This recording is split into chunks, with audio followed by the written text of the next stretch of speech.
सैनिक school admission process 2025 result declare online round third.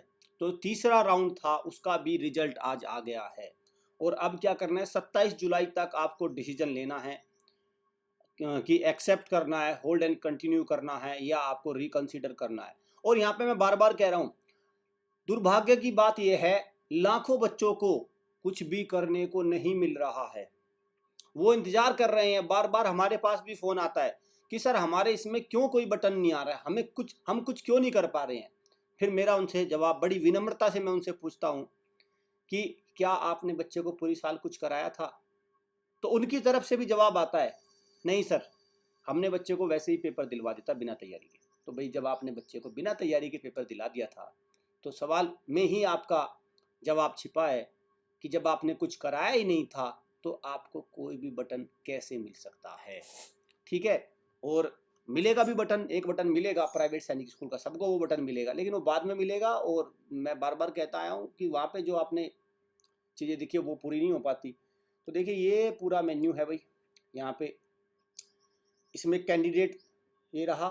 तो एक बेटा और था प्रद्युमन सोनी, हमारे यहाँ से बच्चा पढ़ाई की इसने, अभी तो घर है, और इस बच्चे का भी सिलेक्शन हो गया। हमारे पिछले वाले बैच से जो इस गया है लगभग सारे मिला के भाई अराउंड 50 बच्चों के करीब सैनिक स्कूल मिलिट्री स्कूल में जा रहे हैं। और संख्या कितनी थी? संख्या बहुत ज़्यादा नहीं थी, संख्या थी हमारी लास्ट ईयर 70 के करीब, 70 के बच्चे के करीब हॉस्टल में थे। तो 9-6 मिला मिलू के लगभग 50 बच्चों के आसपास का हमारा सिलेक्शन हो रहा है। और ये भारत का सबसे बड़ा सिलेक्शन रेशो है। अगर मैं कहता हूँ मिलिट्री स्कूल में, सैनिक स्कूल में, अगर आप ये समझिए अगर 10% बच्चों का भी सिलेक्शन हो जाता है तो बहुत बड़ी बात होती है। ठीक है, जहाँ 500 बच्चे होते हैं, अगर 50 बच्चों का भी हो जाए बहुत है। लेकिन यहाँ पे तो आप देख रहे हैं 60-70% के करीब सिलेक्शन रेशो हमारा चल रहा है। तो देखिए अभी मैं आपको रिजल्ट दिखाता हूँ इस बेटे का कि प्रद्युमन सोनी ने किस तरह से कमाल कर दिया और शानदार स्कूल इसको अलॉट हुआ है। बहुत बेहतरीन मध्य प्रदेश से बच्चा आया था ये। तो देखिए जैसे ही मैंने रिजल्ट पे क्लिक किया, रिजल्ट पर क्लिक करने के बाद डोमिसाइल मध्य प्रदेश, क्लास 6 का बच्चा आया हमारे पास। मैंने ऊपर की डिटेल भी थोड़ी सी हाइड कर ली क्योंकि उस पर यूट्यूब को कई बार दिक्कत आती है कि आप किसी की पर्सनल डिटेल मत दिखाइए, इस तरह से चीज़ें आती हैं। तो मैं उसको मैं हाइड कर रहा हूँ। अब देखिए क्या आया है भाई, राउंड 3 सैनिक स्कूल रीवा मिल गया भाई, पहली प्रायोरिटी थी। और प्रिंट हो चुका है इनका जो एडमिशन लेटर है। और 100 ये देख रहे हैं, ये स्कोर कार्ड है इनका। 264 नंबर बच्चा लाया था, शानदार नंबर लाया था। पहली बार एक 60-70 हजारी जो अकेडमी होती है इनके हत्थे चढ़ गया था। और आपको पता ही है क्या करते हैं, ये दुनिया जहान की बातें करते हैं लेकिन फिर रिजल्ट के दिन गायब हो जाते हैं। तो मैं पेरेंट्स से यही कहना चाहूँगा कि भाई तैयारी कराओ तो अच्छी जगह कराओ, नहीं तो अपने घर रखो। बच्चा कम से कम घर पे खाना पीना अच्छा रहेगा तो सही रहेगा। तो इनके फादर ने भी एक शानदार डिसीजन लिया था और 264 नंबर के साथ अब ये बच्चा सैनिक स्कूल रेवा में पढ़ेगा। मध्य प्रदेश पूरे राज्य का नंबर 1 स्कूल है भाई सैनिक स्कूल रीवा। उससे बड़ा स्कूल तो कोई मध्य प्रदेश में है नहीं, हो तो बताओ मुझे। तो जब सैनिक स्कूल रीवा से पढ़ेगा तो इस बच्चे को अब अफसर बनने से कोई नहीं रोक रहा है। ये जरूर मध्य प्रदेश सरकार में, एनडीए में, इनमें जरूर अच्छा परफॉर्मेंस करेगा, अपना सिलेक्शन ले जाएगा, अपना करियर सिक्योर कर लेगा। इसलिए मैं पेरेंट्स से भी मैं अनुरोध करता हूँ भाई, देखिए अभी जूते घिसा लो तो बाद में आराम से बुढ़ापे में अच्छा महसूस होगा, बच्चा कामयाब हो जाएगा। नहीं तो बाद में जूते घिसाते रह जाओगे, बच्चे को चपरासी की नौकरी ना मिलेगी। क्योंकि कंपटीशन ही इस लेवल का हो चुका है, इस लेवल का कंपटीशन हो चुका है। अब हम इसके प्रिंट लेटर को भी थोड़ा देखते हैं।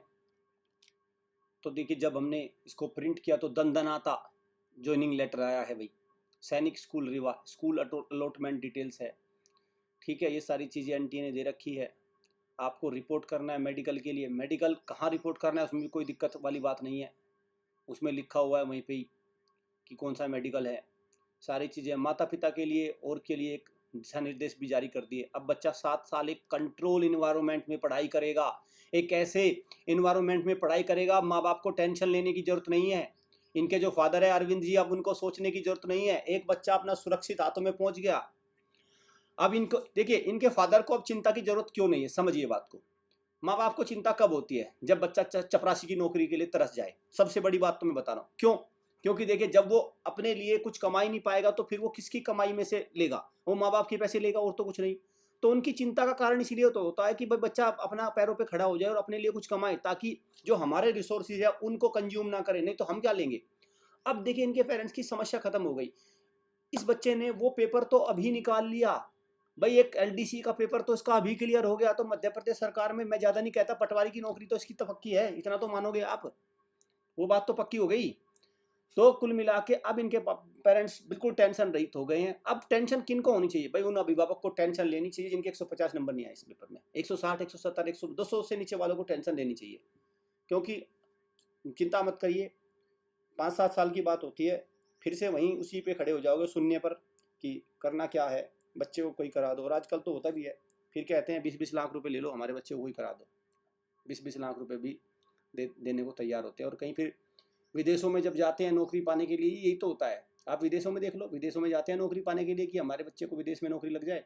फिर वहाँ पे क्या होता है? ह्यूमन ट्रैफिकिंग होती है, मानव तस्करी होती है, बच्चा माल लुट पिटा के आ जाता है। तो बहुत तमाम तरह के उसमें फ्रॉड फिर निकल के आते हैं। उसका कारण यही है क्योंकि अभी कुछ नहीं किया बच्चों के अभिभावकों ने बच्चों के लिए। और जिन अभिभावक ने कर ले, जैसे ये थे, इन्होंने करा दिया भैया, तो इन्होंने खुद से तैयारी कराते या किसी एकेडमी में डालते, कुछ तो इन्होंने किया है। ये खुद इतनी तैयारी नहीं करा सकते थे, इन्होंने एक अच्छी एकेडमी को बच्चा सौंप दिया। अब अच्छी एकेडमी ने सैनिक स्कूल रीवा को बच्चा सौंप दिया, और सैनिक स्कूल रीवा से आपको पता ही है, अब वो बच्चा 7 साल अच्छी पढ़ाई करेगा और जरूर कामयाब हो जाएगा। वंस अगेन कंग्रेचुलेशन जिन बच्चों का ज्वाइनिंग लेटर आ गया, एडमिशन लेटर आ गया, और उनको एक, जो मैं बार बार कहता हूँ, एक भविष्य की जो नींव है, सॉलिड भविष्य की नींव है, वो रखी जा चुकी है। और अब उनको भविष्य में कामयाब होने से कोई भी नहीं रोक रहा है। Thank you students.